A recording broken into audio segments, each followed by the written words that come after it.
Graça e paz, igreja. Vamos dar continuidade ao nosso estudo no Evangelho de João. E hoje nós vamos ler o capítulo 6, os versículos de 22 a 34. Eu quero que você acompanhe essa leitura comigo. A palavra do Senhor diz assim: No dia seguinte, a multidão que ficara do outro lado do mar notou que ali não havia senão um pequeno barco e que Jesus não embarcara nele com seus discípulos, tendo estes partido sós. Entretanto, outros barquinhos chegaram de Tiberíades, perto do lugar onde comeram o pão, tendo o Senhor dado graças. Quando, pois, viu a multidão que Jesus não estava ali, nem os seus discípulos, tomaram os barcos e partiram para Cafarnaum à sua procura. E, tendo-o encontrado no outro lado do mar, lhe perguntaram: Mestre, quando chegaste aqui? Respondeu-lhe Jesus: em verdade vos digo, vós me procurais não porque vistes sinais, mas porque comestes os pães e vos fartastes. Trabalhai, não pela comida que perece, mas pela que subsiste para a vida eterna, a qual o Filho do Homem vos dará, porque Deus, o Pai, o confirmou com o seu selo. Dirigiram-se, pois, a ele, perguntando: que faremos para realizar as obras de Deus? Respondeu-lhe Jesus: a obra de Deus é esta, que creiais naquele que por ele foi enviado. Então lhe disseram eles: que sinal fazes para que o vejamos e creiamos em ti? Quais são os teus feitos? Nossos pais comeram o maná no deserto, como está escrito: deu-lhes a comer pão do céu. Replicou-lhes Jesus: em verdade vos digo, não foi Moisés quem vos deu o pão do céu. O verdadeiro pão do céu é meu Pai quem vos dá. Porque o pão de Deus é o que desce do céu e dá vida ao mundo. Então lhe disseram: Senhor, dá-nos sempre desse pão. Até aqui, e eu quero orar com você. Senhor Deus e Pai, muito obrigado, Deus, pela oportunidade de transmitir essa palavra. Muito obrigado, meu Deus, pelas vidas que terão acesso a essa palavra que é mais penetrante do que qualquer espada de dois gumes. Essa palavra, meu Deus, que tem poder de dividir ossos e medulas, alma e espírito.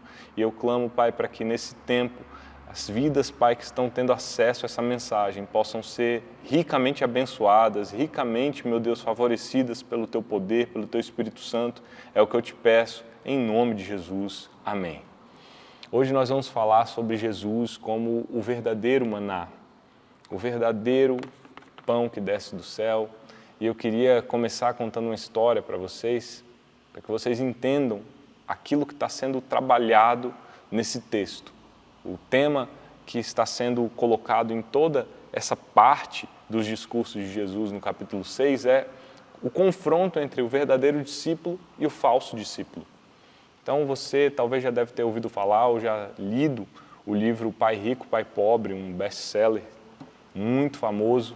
E nesse livro, o autor, o Robert Kiyosaki, ele conta a história que quando criança, ele perguntou para o pai de um amigo dele, que era muito rico, como que ele faria para ficar rico.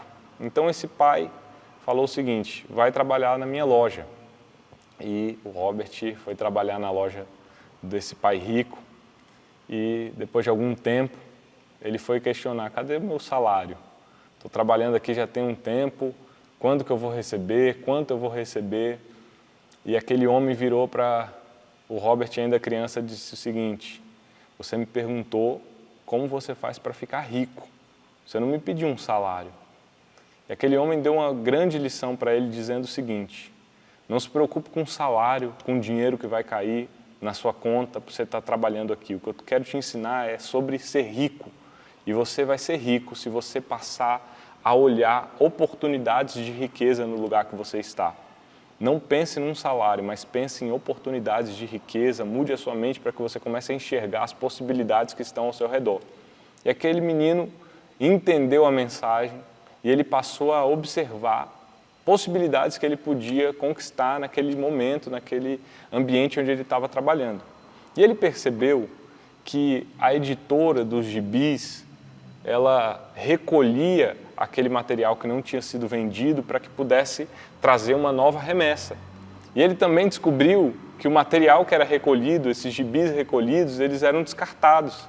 Então ele chegou e perguntou para um dos responsáveis pelo recolhimento do material o seguinte: eu posso ficar com esses gibis, eu posso levar para minha casa? E ele falou: pode, a gente vai descartar mesmo, pode ficar com você. E ele pegou aqueles gibis e começou a montar na garagem da casa um esquema de aluguel de gibis para os amigos, os colegas dele. E ele começou a ver riqueza na vida dele, que era muito maior do que um salário que ele poderia receber no final do mês. Essa história é só para ilustrar como muitas vezes a gente está preocupado com a ação externa e a gente se esquece do verdadeiro significado, do valor intrínseco daquilo que verdadeiramente importa. E isso acontecia muito a respeito dos sinais de Jesus Cristo.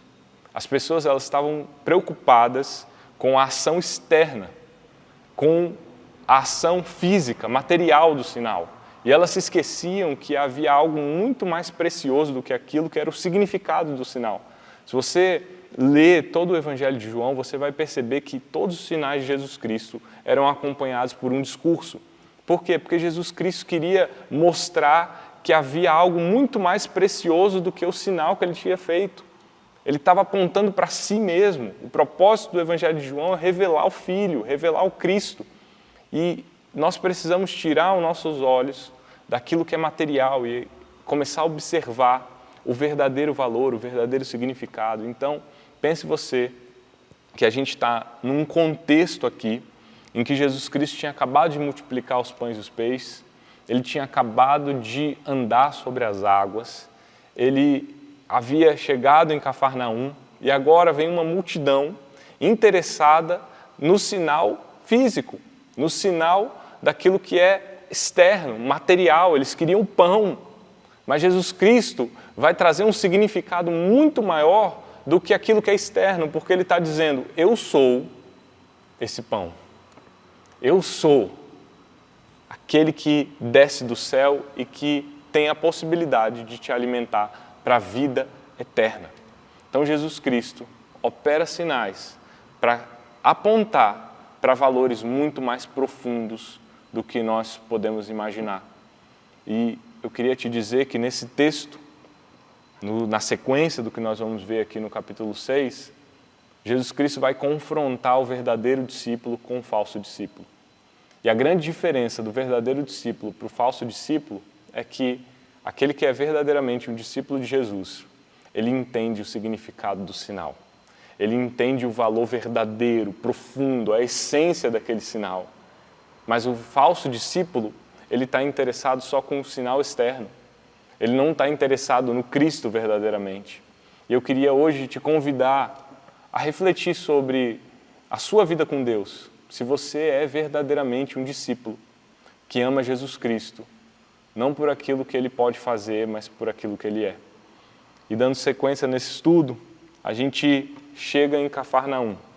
Jesus Cristo, Ele atravessa o Mar da Galileia, pelo menos metade do Mar da Galileia, sobre as águas, encontra os discípulos no barco e no outro dia ele já estava em Cafarnaum. E nos primeiros 2 versículos, a gente percebe que a multidão foi atrás de Jesus. E a multidão sabia que Jesus Cristo não havia entrado no barco, que os discípulos tinham partido para Cafarnaum. Mas aqui no texto também diz que tinha um barco lá, então eles pensaram, uai, se tem um barco aqui, Jesus não foi com os discípulos, então Jesus não foi para Cafarnaum, não tem como ele ter se dirigido a Cafarnaum. E ao mesmo tempo também chegam outros barcos vindo de Tiberíades para o mesmo local onde havia sido multiplicados os pães e os peixes e talvez a notícia se espalhou e as pessoas estavam doidas para ver quem era esse homem que estava realizando esse grande milagre. Então se reúne todo esse povo na margem e eles falam assim, não, agora não encontramos Jesus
Em verdade vos digo, vós me procurais, não porque vistes sinais, mas porque comestes os pães e vos fartastes. Jesus Cristo está dizendo assim, eu estou respondendo vocês que estão impressionados com ações externas, que vocês estão preocupados só com o benefício material. Então Jesus Cristo fala sobre a qualidade da fé daqueles homens. Ele está falando assim, a fé de vocês é superficial.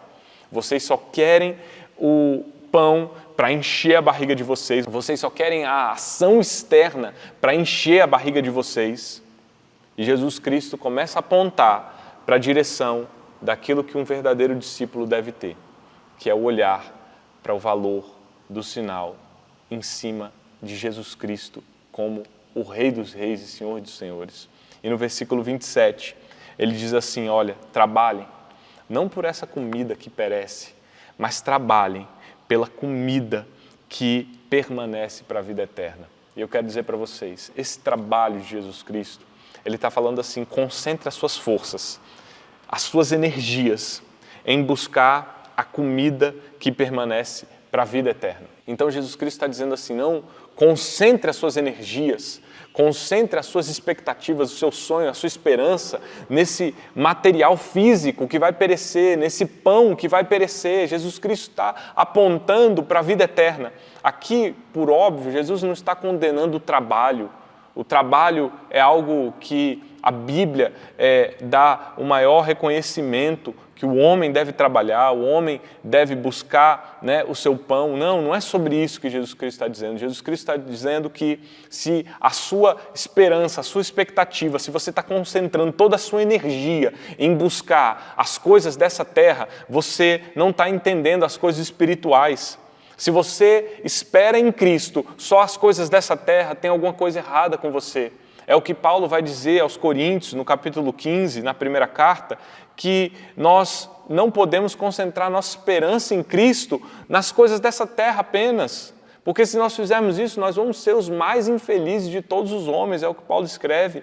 Então eu quero dizer para você, Deus estava apontando para realidades espirituais. Ele estava dizendo assim, concentre as suas energias, as suas forças em buscar a comida eterna, a comida que não perece, a comida que permanece para a vida eterna.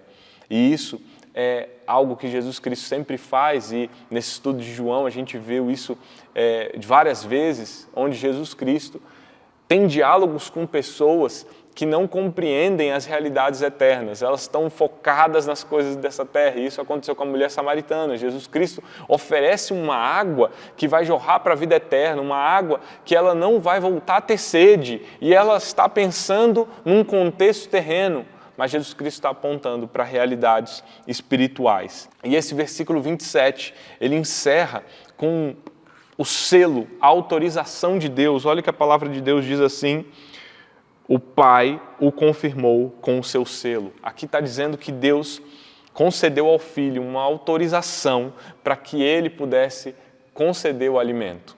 E isso talvez seja uma expressão para relembrar do batismo de Jesus Cristo, onde o próprio Deus professa a palavra de que o Filho amado dele estava ali, em quem ele tem prazer, em quem ele tem alegria.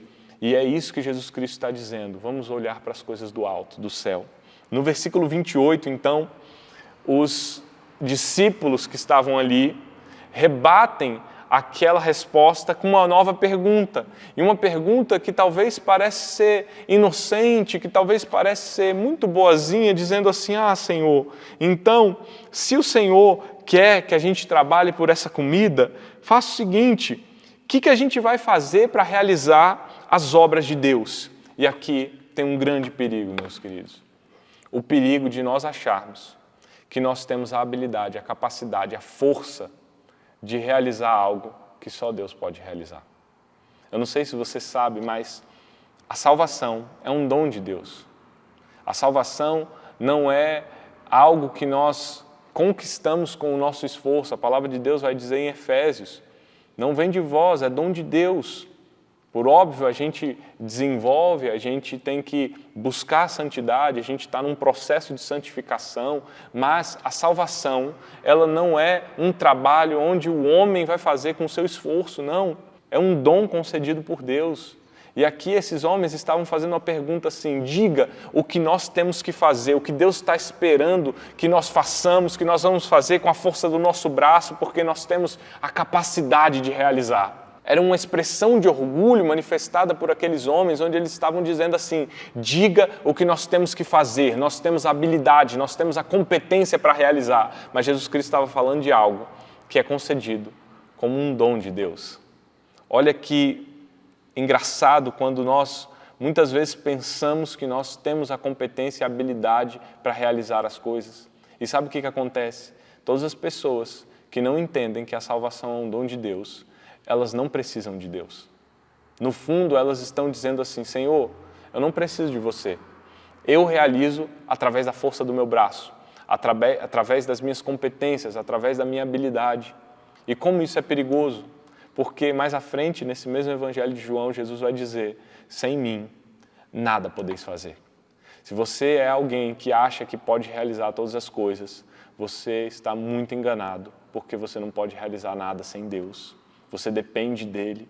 Então essa expressão onde eles falam obras de Deus, eles estavam apontando para um questionamento: o que eles podiam fazer com a habilidade, com a competência deles. Mas Jesus Cristo não estava querendo mostrar para eles que eles eram autossuficientes, muito pelo contrário, Jesus Cristo estava mostrando para eles o quanto eles dependiam de Deus, o quanto eles careciam da glória de Deus. E aqueles homens estavam com o pensamento de que poderiam fazer algo com a força do braço deles. E eu quero abrir um parênteses aqui para dizer como, infelizmente, nós vemos no nosso tempo pessoas que querem realizar pela força do braço. Quantos trabalhos, igrejas são abertos onde as pessoas acreditam que a força do braço delas, a competência do braço delas, a instrumentalidade pode conquistar ou fazer com que algo seja bem-sucedido. Algo só será bem-sucedido nos céus se nós estivermos em total dependência de Deus. Se nós entendermos que nós não somos autossuficientes e se nós entendermos que sem Ele nada podemos realizar. E no versículo 29, Jesus Cristo aponta para aquilo que eles deviam ter. Jesus Cristo não está falando que eles estavam precisando de habilidade, competência ou de força do braço. Jesus Cristo estava apontando para algo muito necessário e que resume a nossa vida cristã, que é a fé. Olha o que Jesus vai dizer: a obra de Deus é esta, que creiais naquele que por Ele foi enviado. Jesus Cristo estava falando para eles, em outras palavras, não é sobre o que você pode realizar, não é sobre a sua competência, não é sobre a sua habilidade, é sobre a sua fé em mim, é sobre a sua fé no Cristo, é sobre a sua fé em Jesus Cristo. E assim Jesus Cristo leva esses homens a olhar pelo ângulo da fé, olhar pelo ângulo da vida espiritual e não pelas suas habilidades humanas. Você sabe que no capítulo 5 do segundo livro dos Reis, a história de Naamã, ela ilustra muito bem isso. Naamã, um comandante do exército sírio, ele contrai lepra e ele ouve dizer que em Israel tem um profeta que poderia restaurar a saúde dele, então ele vai para Israel e o profeta Eliseu fala simplesmente o seguinte: vai no Jordão e se banha 7 vezes. E aquele homem resiste àquele comando. Sabe por quê? Porque aquele comando exigia fé. Exigia uma fé para saber que ele teria que banhar num rio que talvez não fosse o rio mais bonito, mais bem apresentado ou mais bem tratado para que ele mergulhasse. Então aquela expressão de mergulhar 7 vezes no rio mostrava o quanto ele precisaria de fé, o quanto ele precisaria se despir dos seus dons, da sua capacidade, da sua posição. Isso é fé, igreja. Isso é fé. Nós precisamos crer em Jesus Cristo e entender que nós só podemos caminhar se for por Ele, que nós não carregamos nada que nos dê a capacidade de conquistar aquilo que só Deus pode conquistar por nós. Nos versículos 30 e 31, novamente esse povo questiona Jesus Cristo. Então, se Jesus Cristo é aquele que falou para que eles tivessem fé, para que eles crescem, eles então agora começam a indagar Jesus Cristo novamente e lembrar de um período que eles estavam rememorando. Mais anteriormente nós vimos que João deixou claro que esse período onde Jesus Cristo multiplicou os pães e os peixes era um período de Páscoa. Ou seja, um período que trazia um sentimento nacional para o povo, era um período onde muito provavelmente eles estavam lendo textos do contexto da Páscoa, era um período onde eles estavam rememorando os feitos de Moisés, onde eles estavam relembrando e revivendo aqueles dias onde Jesus Cristo derramou o maná sobre a terra, onde Jesus Cristo guardou aquele povo que saiu do Egito. Então eles estavam num tempo onde eles estavam com a memória muito fresca daquele tempo onde Deus tirou o povo de Israel do Egito. E isso fez com que esse povo se lembrasse dos feitos de Moisés. Então eles estavam comparando Jesus Cristo a Moisés. Eles estavam, em outras palavras, dizendo: Moisés fez tantas coisas, está vindo agora um outro profeta, Jesus Cristo, que ele faça coisas maiores do que Moisés. Então eles estavam muito provavelmente lembrando de Deuteronômio 18, onde Deus diz que viria outro semelhante a Moisés e que o povo deveria ouvir a esse outro profeta. Então eles estavam ali naquele contexto onde eles queriam o maná. E é interessante que ali no século I havia um pensamento rabínico de que nos últimos dias ou nos tempos do Messias, Deus restauraria o dom do maná. Então, muito provavelmente, eles estavam pensando assim: vamos pedir para esse homem confirmar que ele é esse profeta, restaurando o dom do maná.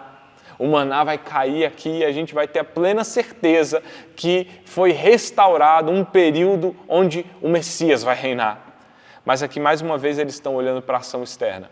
Eles estão achando que o sinal daquele pão que cairia e que era perecível seria tudo que eles necessitavam. Então eles não olharam para o Cristo. Era engraçado pensar que eles estavam querendo tanto um pão, eles estavam querendo tanto um maná, mas o verdadeiro maná estava na frente deles. Jesus Cristo estava na frente deles. O Deus, o Verbo de Deus, estava ali, face a face com eles, e eles não se deram conta disso. E aí no versículo 32 e no versículo 33, Jesus vai deixar claro que não foi Moisés que deu o maná para o povo. Jesus está argumentando aqui que o pão que desce do céu estava ali na frente deles, o Jesus Cristo. O pão que vai dar a vida eterna estava na frente deles ali. E qualquer sinal que enchesse a barriga deles e que desse a eles a saciedade material não seria suficiente para dar a vida em abundância, que só o verdadeiro maná, Jesus Cristo, poderia dar. E no versículo 34, esse texto onde nós vamos encerrar aqui hoje, ele termina dizendo assim: Senhor, dá-nos sempre então desse maná. E é engraçado porque eles encerram mais uma vez olhando para o sinal externo, olhando para aquilo que era material, físico, e não conseguiram perceber a realidade espiritual. E aqui hoje eu quero encerrar perguntando para você: você é um verdadeiro discípulo? Você é um discípulo de Jesus que verdadeiramente entende quem é Cristo e que tem uma visão de que Cristo é tudo na sua vida, uma visão que ama Jesus Cristo por aquilo que Ele é e não por aquilo que Ele pode fazer?